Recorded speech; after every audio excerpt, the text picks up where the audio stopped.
আসসালামু আলাইকুম বন্ধুরা। তো আজকে চলে এলাম আরো একটি নতুন নিয়োগ বিজ্ঞপ্তি নিয়ে, যে নিয়োগ বিজ্ঞপ্তিটি হলো বাংলাদেশ নৌ পরিবহন অধিদপ্তরের পক্ষ থেকে। তো আজকে এখানে বিস্তারিত আলোচনা করব কি কি পদ রয়েছে, পদের সংখ্যা, শিক্ষাগত যোগ্যতা এবং অভিজ্ঞতা, এবং কোন কোন জেলার প্রার্থীগণ আপনারা আবেদন করতে পারবেন। এই সকল বিষয় নিয়ে আজকে আমি আলোচনা করব ইনশাআল্লাহ। তো আলোচনা করার পূর্বে আমার চ্যানেলটিকে এখনো যারা সাবস্ক্রাইব করেনি তারা অবশ্যই সাবস্ক্রাইব করে বেল আইকনটি প্রেস করে দেবেন। তো চলুন ভিডিওটি শুরু করা যাক। এখানে দেখতে পাচ্ছেন যে 3 ক্যাটাগরির পদ রয়েছে। অফিস সহায়ক, বেতন স্কেল ৮,২৫০ থেকে ২০,০১০ টাকা, এটা ২০তম গ্রেড, এটা ১৩টি পদ রয়েছে। এখানে কিন্তু বন্ধুরা যে অস্থায়ী ১৩টি অস্থায়ী লেখা রয়েছে। তো এখানে আপনারা অস্থায়ী বলতে বুঝিয়েন না যে আবার সরকারি চাকরি নয়, এটা কিন্তু অবশ্যই একটি সরকারি চাকরি। তো প্রত্যেক চাকরি কিন্তু প্রথমে জয়েন করার পরে অস্থায়ী থাকে, পরে কিন্তু সেটি ২ বছর পরে কিন্তু সেটি স্থায়ীকরণের আবেদন করতে হয়, তখন কিন্তু চাকরিটা স্থায়ীকরণ হয়ে যায়। তো তারপরে যেইটা শিক্ষাগত যোগ্যতা অভিজ্ঞতা, এখানে বলা হচ্ছে কোনো স্বীকৃত বোর্ড হইতে মাধ্যমিক স্কুল সার্টিফিকেট বা সমমানের পরীক্ষায় উত্তীর্ণ হতে হবে, অনূর্ধ্ব ৩০ বছর।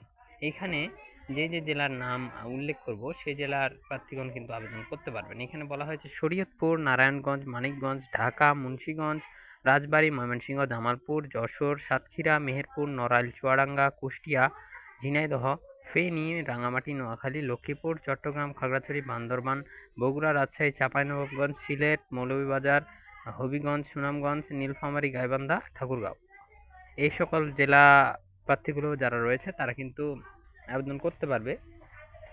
এতিম ও শারীরিক প্রতিবন্ধী যারা রয়েছে তারা কিন্তু আবেদন করতে পারবে না। এরপরে যে পদটি রয়েছে সেটি হচ্ছে ডাটা কন্ট্রোল বা ডাটা এন্ট্রি অপারেটর।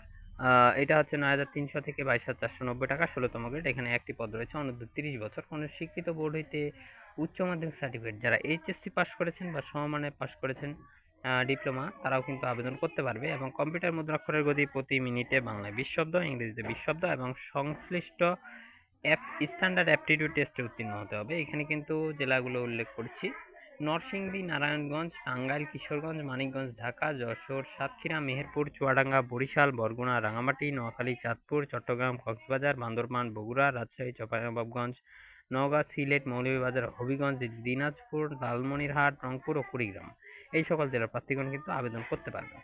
এরপরে প্রথম যে পদটি রয়েছে সেটি হচ্ছে অফিস সহকারী কাম কম্পিউটার মুদ্রাক্ষরিক। এটি কিন্তু ১৬ গ্রেডের চাকরি। এখানে ৩টি পদ রয়েছে, অনূর্ধ্ব ৩০ বছর। তবে বিভাগীয় প্রার্থী যারা রয়েছে তাদের ক্ষেত্রে ৪০ বছর পর্যন্ত শিথিলযোগ্য। এখানে বিভাগীয় প্রার্থী বলতে যারা এই যে নৌ পরিবহন অধিদপ্তরে কর্মরত রয়েছে তাদের ক্ষেত্রে কিন্তু ৪০ বছর পর্যন্ত শিথিলযোগ্য, যারা গভর্নমেন্ট এমপ্লয়ি।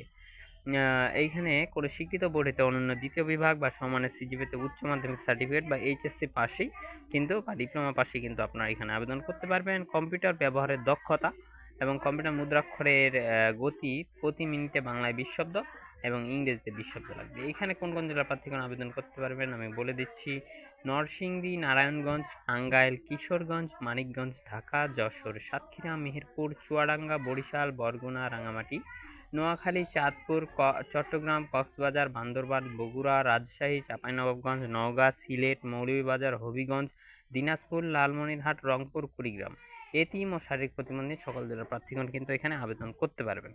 এইবার আমি বলে দিব যে কোন ওয়েবসাইটে গিয়ে আবেদন করবেন। এখানে কিন্তু চাকরির যারা আবেদন করবেন তারা কিন্তু নৌ পরিবহন, এখানে ১ নম্বরে দেওয়া রয়েছে চাকরির আবেদনের জন্য নৌ পরিবহন অধিদপ্তরের ওয়েবসাইট www.dos.gov.bd। এই ওয়েবসাইটে কিন্তু অভ্যন্তরীণ সেবা সমূহ এর নিচে নিয়োগ বিজ্ঞপ্তির লিঙ্কের মাধ্যমে অনলাইনে ফর্ম পূরণ ও দাখিল করতে হবে।